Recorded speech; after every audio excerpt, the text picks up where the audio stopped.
internal ya dari jalur laki-laki gitu. Dan oleh karena itu ya haram hukumnya dengan adanya data baru ini, dengan adanya kenyataan baru ini, dengan adanya hasil riset terbaru ini, dengan adanya realitas baru ini, kalau ada yang menganggap, yang masih berkeyakinan atau berhusnudzon Habib itu keturunan Rasulullah gitu loh. Karena terbukti itu keturunan Yahudi Askenasi, bukan keturunan Nabi. Apa yang telah menjadi kesepakatan para ulama, ya. Termasuk kalau kemarin ada ribut-ribut soal catatan nasab saja, saya ingin sampaikan kepada semuanya di sini, ya. Sudah sekian lama, bertahun-tahun, berpuluh tahun, as-sawadul azam min ulama'ina meyakini bahwa para habaib ini memang memiliki silsilah yang sambung kepada Rasulullah SAW. Mari kita ikut saja, gak usah nyari catatan.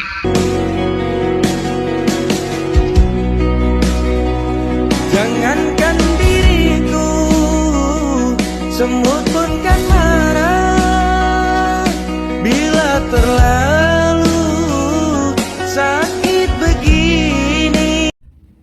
Bismillahirrahmanirrahim. Allahumma sholli ala sayyidina Muhammadin wa ala alihi wa sahbihi ajma'in, amma ba'du. Jalanallahu wa iyyakum min ahli khairi wa sa'ada fid dini wa dunya wal akhirah. Amin Allahumma amin.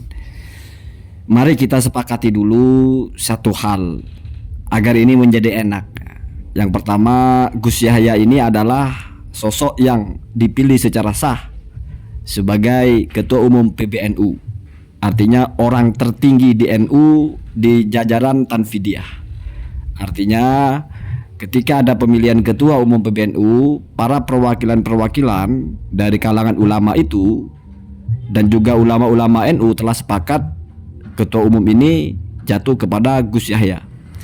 Sementara Gus Fuad, yaitu saya kasih tanda tanya karena saya tidak tahu sebagai apa beliau di NU, entah sebagai suriah, di kecamatan, di kabupaten, atau di provinsi. Satu. Yang kedua, dari dua narasi ini jelas Gus Fuad itu mengatakan berhusnudzon saja haram, meyakini atau husnudzon bahwa Ba'alawi itu cucu Nabi haram berdasarkan tes DNA, mungkin mengikuti hasil dari Pak Dr. Sugeng apa itu yang G Yahudi atau apa, sehingga keluar fatwa haram.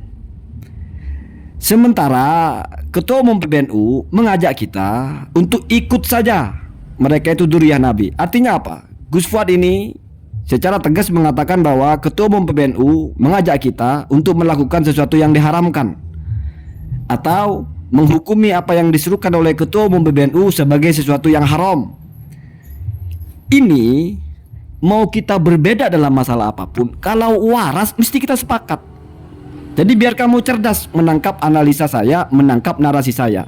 Gus Fuad menghukumi apa yang diserukan oleh Ketua Umum PBNU atas nama Ketua Umum PBNU itu mengikuti kesepakatan ulama as-sawadul a'dham bahwa Ba'alawi itu adalah sebagai cucu Nabi, dzurriyyah Nabi, itu haram kata Gus Fuad. Meyakini sendiri saja haram, apalagi menyerukan. Berarti Ketua Umum PBNU ini menyerukan sesuatu yang dilarang agama, sesuatu yang haram. Itu mesti kita akan sepakat kalau kita waras. Sepakat apa maksudnya? Sepakat bahwa begini keadaannya, petanya seperti ini gitu loh. Kalau kayak Haji Imaduddin kan mengharamkan cium tangan, atau gadis-gadis yang cantik dari non Ba'alawi itu jangan dinikahkan sama mereka. Itu sudah pernah saya ulas ya. Ini Gus Fuad ini tentang meyakini nasabnya malah. Ya. Saya ingin kita itu mengedepankan kewarasan, ya. Standar-standar logika dasar gitu loh. Jangan karena kita berselisih terus tidak ada yang benar dari pihak manapun. Apa yang saya sampaikan ini tidak bisa kamu tolak. Siapapun tidak akan bisa menolak bahwa Gus Fuad menyatakan haram kepada sesuatu yang tegas diinstruksikan, diserukan, bahkan diajakkan, didakwahkan oleh Ketua Umum PBNU berkaitan dengan nasab Ba'alawi. Ketua Umum PBNU mengatakan sudah berdasarkan kesepakatan ulama, sudah puluhan tahun kita meyakini mereka dzurriyyah Nabi. Bahkan sebelumnya husnudzon dzurriyyah Nabi. Tidak perlu nyari catatan, kita ikuti saja. Kata Gus Fuad, haram meyakini husnudzon juga haram. Nah, jelas kan? Nah sekarang tinggal kita, kamu lebih percaya Gus Fuad apa lebih percaya Ketua Umum PBNU? Saya kasih gambaran. Ketua Umum PBNU itu ketika bicara sesuatu apalagi berkaitan dengan agama, lalu salah, tidak mungkin Rois Am itu diam. Karena di bawah tanggung jawabnya. Tidak mungkin ulama-ulama NU itu, Dewan Mustasar PBNU itu diam. Karena itu tanggung jawabnya. Jadi di PBNU itu ada ulama-ulama sepuh yang menjadi penasehatnya. Kalau ada ketua umum PBNU bermasalah pernyataannya, apalagi berkaitan dengan syariat, beda kalau masalah politik, itu mesti akan ditegur. Kenyataannya tidak ada yang menegur. Rois Am tidak pernah, jangan begitu, tidak boleh kita mengajak-ajak orang untuk meyakini. Tidak pernah begitu. Nggak ada ulama-ulama besar di PBNU itu yang menyuarakan, oh iya Nasabah Alawi itu batal. Nggak ada. Kita ini menjadi sadar sebetulnya antara dua kubu ini siapa orang-orangnya. Ini bukan mengadu-adu, tapi kenyataan memang seperti itu gitu loh. Coba tunjukkan kepada saya satu saja ulama yang selevel PBNU yang menyatakan Nasabah Alawi batal. Tidak perlu kita ulama-ulama nasab yang sebelumnya ya. Atau tunjukkan kepada saya kiai ulama yang di atasnya Kiai Haji Imaduddin yang menyatakan Nasabah Alawi batal. Satu saja. Yang di atasnya Kiai Haji Imaduddin, entah secara organisasi ke-NU-an atau mungkin keilmuan ya. Tunjukkan ya. Saya melihat semua yang di bawah-bawahnya. Kiai Haji Imaduddin masih lumayan, ada di ketua fatwa di MUI, masih ada di RMI, Robito Mahat Indonesia ya, atau Islam ya, Mahat Islam ya, di bawah PBNU. Tetapi yang selevel PBNU pusat gitu, atau ulama-ulama sepuh ya, ulama-ulama pesantren yang santrinya itu sudah ribuan gitu, ada nggak? Saya penasaran sebetulnya, kenapa suara yang sedahsyat ini, mengungkap kebenaran sehebat ini, menyadarkan umat atau menyelamatkan Indonesia dari hal yang mengancam ini kok nggak pernah disuarakan oleh ulama-ulama yang kita kenal kalibernya itu memang top.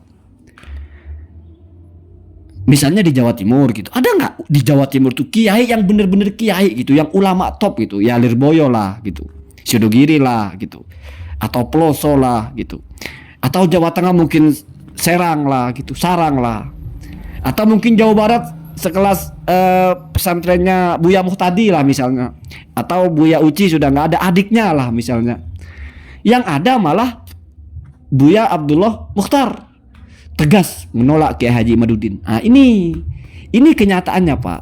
Jadi saya hanya ingin mengklarifikasi apa yang disebut dengan as-sawadul a'dham, kata ketua umum PBNU itu. Ya memang mayoritas ya.